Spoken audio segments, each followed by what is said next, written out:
हमको भी ताली बजा कर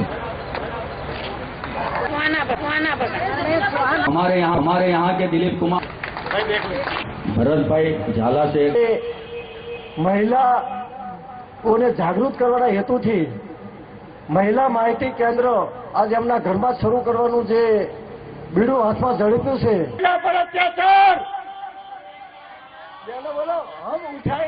સુહાના બેને અને એમના પતિએ જે અવાજ ઉઠાવ્યો છે એ બદલ એમને એક ક્રાંતિકારી લાલ સલામ સાથે ઇન્કલાબ જિંદાબાદ. તો આ અવાજની તાકાત છે, માહિતી અધિકારના તાકાત છે અને આપણે અધિકારનું સાથે સાથે હક અને અધિકારો એક સિક્કાની બે બાજુ.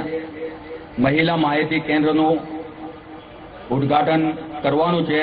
એના પહેલા આપણા વચ્ચે વક્તાઓ બી ઘણા જ છે. જુવાપુરાના ભાઈઓ તથા બહેનો લોકોને એવું છે કે આ બધા ભાજપના માણસ હોય એવું નથી.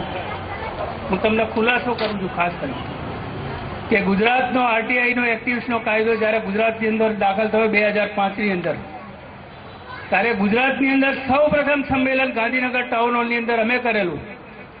એમાં માજી એક્સ મિનિસ્ટર દિનેશભાઈ પરમાર, શંકરસિંહ વાઘેલા, મહેન્દ્રસિંહજી, તમામ કોંગ્રેસના આગેવાનો હાજર હતા. અમારા યુપીએ સરકાર જેના ઘર અંદર એને પૂછ્યા કે માણસોની શું હાલત છે, આજે એમને ખાવા નથી ખાવા.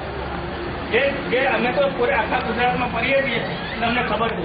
ચૂંટણી આવશે, ચૂંટણી એટલે બધા તૈયાર થઈ આવશે. બાકી આ બધા છે ને ખોટા વચનો. વિશેષ કંઈ કહેવું નથી.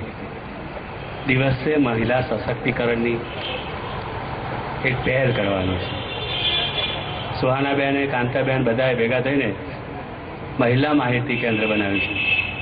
હું એમને હૃદયપૂર્વકની શુભેચ્છાઓ પાઠવું છું અને એક એવા વર્ગના લોકોને મદદ કરે કે જેમાંથી આપણી એક તાકાત દેખાય. આજના દિવસે વિશેષ કંઈ કહેવું નથી.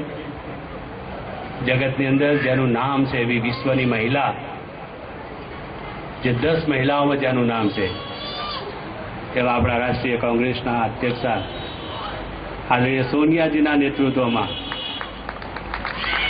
આ દેશની મહિલાઓનું માન સન્માન જળવાય. जोली से इल्तिजा करता हूँ.